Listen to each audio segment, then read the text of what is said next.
Y'all, this is a long way to update. I know it's been a while. It's been maybe like 1 or 2 months since I've updated y'all, and a lot of stuff can happen in a month. A lot of stuff can happen in a week, to be honest.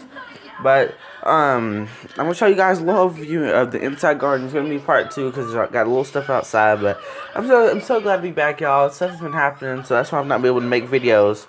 So I apologize for that. But y'all know how life goes. Stuff gets in the way. So I'm gonna start from left to right and try to do this quickly because I need to make the video quick.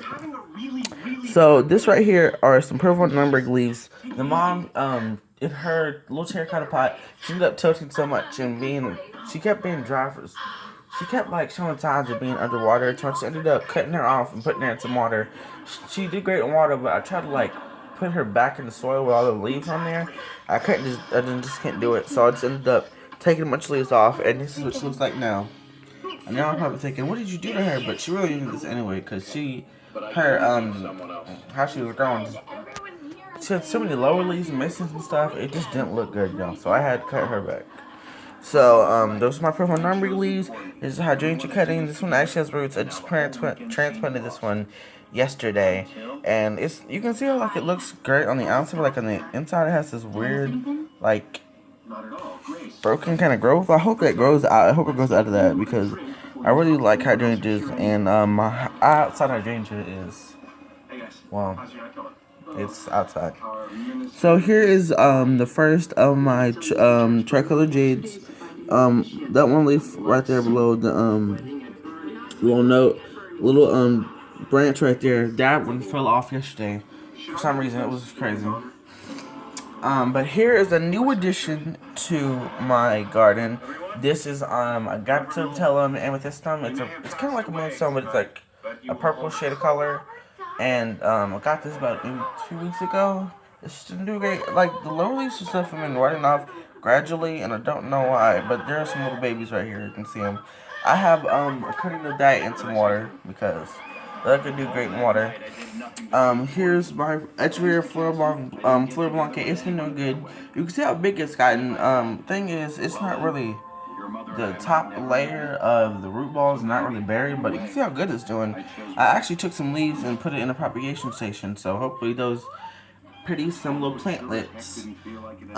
So that'd be great. So right here is my Pusilla. You can see how huge she is now.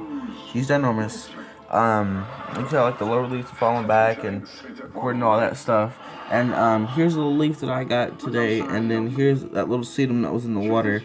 That little sedum had it rough, but it's been doing good. It's been growing. Put it in here because I don't know. This one put in here. Need somewhere to grow. But so here's the mom, and here's that one baby. That was the biggest baby that was growing. It's doing great. You can see that little annoying prick up in the upper left-hand corner where I had accidentally smudged it. I'm so mad it's still there. But it's doing great. You can see how big it's gotten. I like how it looks right now. Hopefully over the winter it doesn't lose its nice little shade of color it's got going on because it's kind of evened out. You know how like bright and distinct the colors were outside, but it's getting really cold and the frost hit maybe 2 nights ago. So I'm glad I got it outside. Glad I got it inside before that happened. And speaking of purple Nuremberg babies, here's the other little one. It's with this other tricolor jade still in here with the tricolor. The tricolor's doing good. It's branching out, as you can see. It's branching out, so it's doing great. And look, purple Nuremberg baby, she's growing. She's actually doing really good in this pot. When I first put her in the water, she looked pretty bad, but she's finally evened out, so I'm glad about that.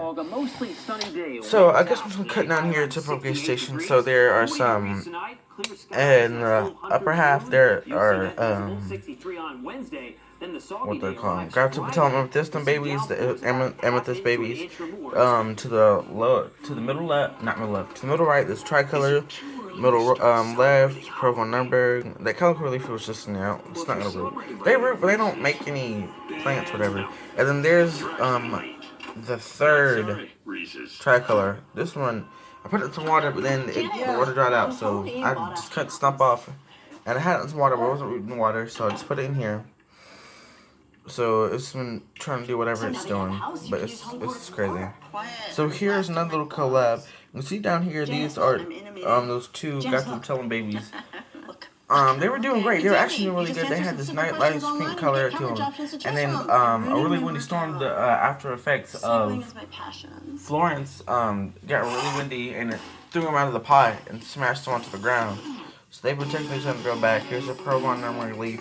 And then here's a Calico stem. And then those two sedums that were in that container right there with the flowers on them, I put them in here because I cut the leaves off, cut the flower roots off because they were looking ugly. They had to get cut off. I need to fix the camera because I know it was crazy. So they had to get cut off. And they're starting to look great. You can see how they evened out and stuff. They really needed some water yesterday, so give them a nice drink. Right here are my little mini jades over here. This one still looks good. You can see how it still has those two branches, and it's actually getting little white spots on it. This is one by itself, and there's the last of the tricolor jades. It's doing great. It's breeding, and then there's another little seed on it. But here's what I'm most proud of, my propagation stations wise. So here is my little Easter cactus. I remember the little pink flowers look great. It's been doing great. You can see the little roots down here and stuff. It looks great. It looks so much better because maybe 2 months after I made that video with it, it started drooping and being like underwatered a lot, and I wondered why. So I just put it in here and had a little bit of water. You can do this with your Easter cactus. They're epiphytes. They grow in the rainforest. They usually just grow. I think they're in the rainforest. They usually go on a tree and just get water and all their nutrients from waste and stuff from the tree. But so it's doing great. So if you do it like this, you can get a clear cup, but I just got whatever cup, doesn't matter what color it is. You should put a little water in there where it can like build up, so you can see some condensation on the glass. But at the same time, not too much, because if it's like over the water, it should not be touching the soil, because that can end up lead to mold and now end up killing your plants. But it's so great. You can see right here, this little individual thing right here itself. You can see its own little root thing. One of these fell off and just plunked it back in here. It's just amazing. It's rooted, and you can see it's making its own little white, little fine white roots. So it's established itself as a little plant. Plants like this, you can propagate them on seed and stuff, but the seeds, they take a really long time to grow, because you know how a lot of cactuses take their time to grow. And when you think of saguaro cactuses, they live for like 150 years, but they take a long time to grow. And there's some other little cuttings down here. I don't know if you can see it. They're down there. Yeah, they're down there in the upper left-hand corner. They started making new leaves, so they've been doing great. So I love my little Easter cactus. I'm trying to make it bloom, and how y'all make this bloom is by you leave it in a dark area, a nice dark dry area. It should be cool, but also not really that cold, so I really can't help all that. So leaving that nice cool spot for at least 12 hours every day, and then bring it back in sunlight. You should do this 3 to 6 weeks. In 3 to 6 weeks, it should start producing flower buds. So on to my next little thing. Here's my little mini rose. I got this maybe about nearly a month ago, and you can see right now it's rebloomed. Got it from Food City. I had it been full blooms. You can see the color of the bloom right here, like this whitish, creamish, peaches color. It was doing great, but it's had some issues. It's had a lot of issues. There's been caterpillar attacks, constant caterpillar attacks. I cannot tell you how many times caterpillars have been on this plant. So I had to take those leaves off and throw them outside. So it's finally doing good now, and I'm glad it's producing this flower bud. So if y'all never seen any of my plants for bloom before that I've got out of the store. So I'm glad to start to do this. So it's giving me a little hope that I can do it. Well, there's 4 little plants in here, and actually, really a nice treat to boot to these 2 blooms. Let me make sure I grab it without breaking it, because I ain't trying to.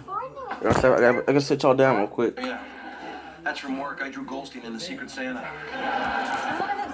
So I see this right here. This roses, then these little branches, they're called canes, and this one's actually producing a brand new cane.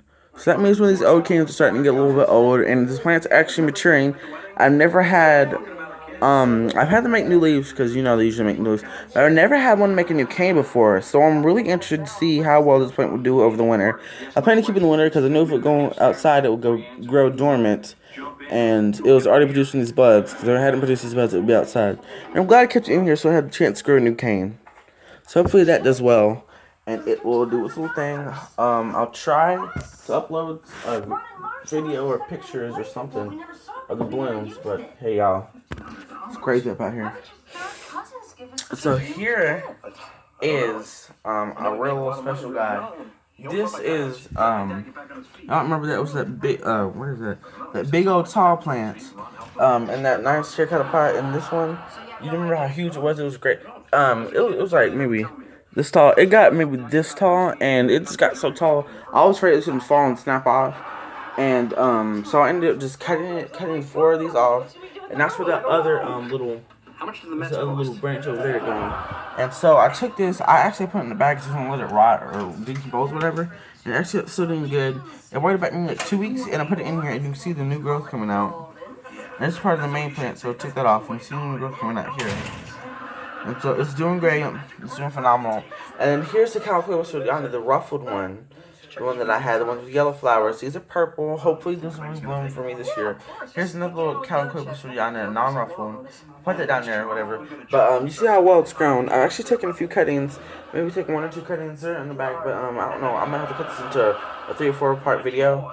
Actually I'm not nearly done. So that's been doing great. It's been growing a lot. They really done well. I'm actually very proud of them, but I have about 20 seconds. So these are a bunch of random leaves, purple Nurembergs. Here's a few of those Fleur Blanc. They were doing well as well. And this aloe I got today from my neighbor, not from my neighbor, from my teacher. She was going to give it to me, and it's doing great. It's 3 parts today, and this will end part 1.